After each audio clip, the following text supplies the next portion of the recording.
Amiral. La parole est à Pascal Jemft. Merci, Monsieur le Président.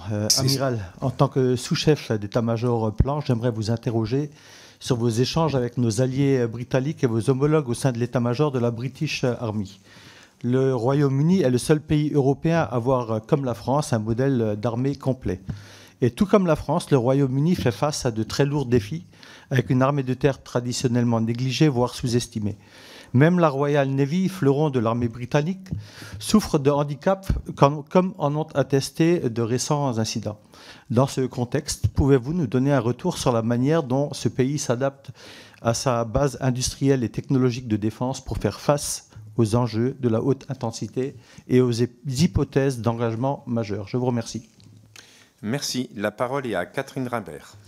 Merci, Monsieur le Président. Amiral, dans un contexte où les tensions géopolitiques et les menaces de conflits de haute intensité s'amplifient, la gestion des matières premières stratégiques devient un enjeu crucial pour la préparation et le maintien opérationnel de nos armées.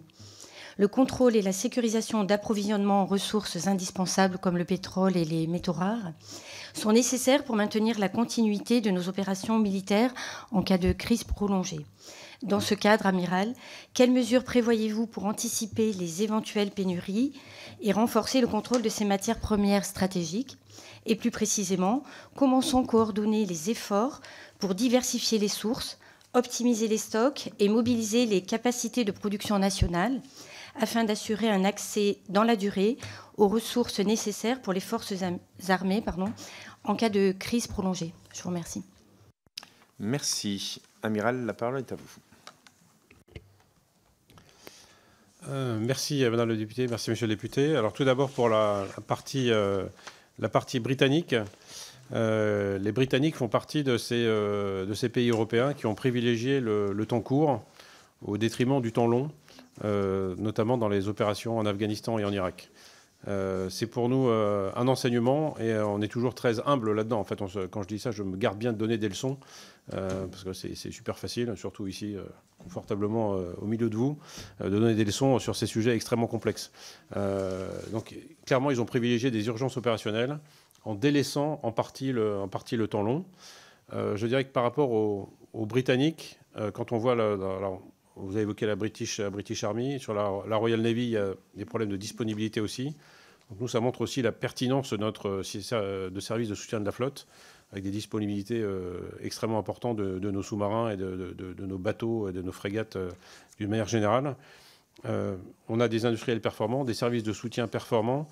Chez les Britanniques, ça n'est pas forcément optimisé. L'organisation est différente de la nôtre.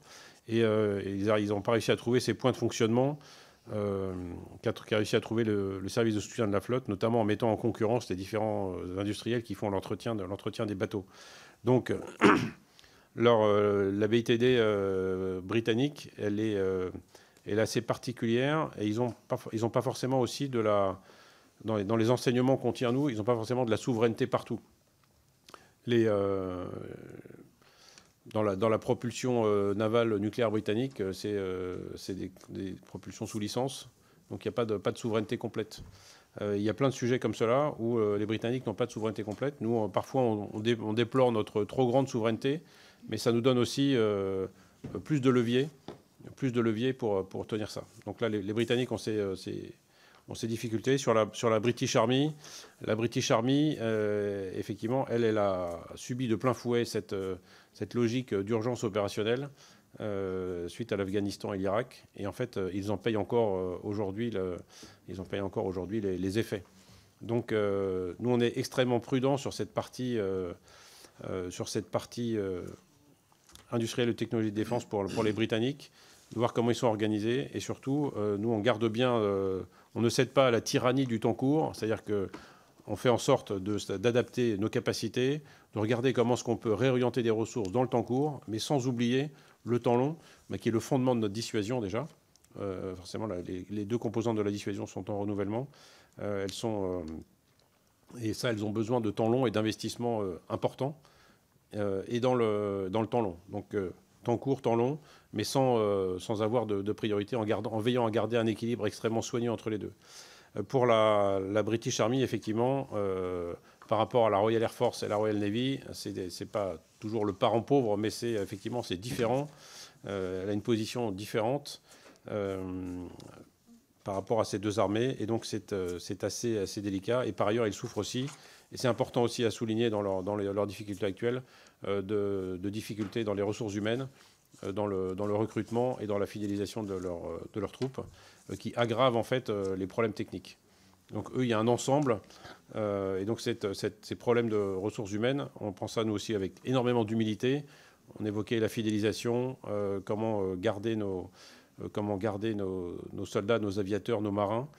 C'est parce qu'on a besoin d'eux et parce que c'est un parcours par étapes qui permet d'arriver à un niveau de compétence extrêmement fort lorsqu'on devient adjudant, adjudant-chef, premier maître ou maître principal. Et ça, c'est des niveaux dans les armées techniques qui tangentent le niveau d'ingénieur. Donc ça, c'est des compétences extrêmement précieuses et qui sont extrêmement demandées à l'extérieur. Et donc, notre travail de fidélisation est important. C'est pour ça que le travail sur la nouvelle politique de rémunération des militaires, les grilles indiciaires sont extrêmement importants, parce que ça participe aussi à la fidélisation. Bien sûr, il n'y a pas que l'argent, mais c'est l'ensemble, c'est d'avoir un travail intéressant, dans des conditions intéressantes, avec du matériel dont on est fier et du matériel qui fonctionne. Effectivement, nous, on réussit à préserver cet ensemble assez vertueux, mais on sait combien c'est fragile, notamment en regardant les Britanniques, qui, eux, ont cette volonté d'engagement, qui est une armée aussi avec des capacités expéditionnaires comme l'est l'armée française, et un modèle complet. Donc on regarde ça avec beaucoup d'humilité, beaucoup d'attention, et on en tire des enseignements de prudence et puis d'axe d'effort. Pour la partie matières premières stratégiques, il y a bien sûr des efforts qui sont faits. Alors,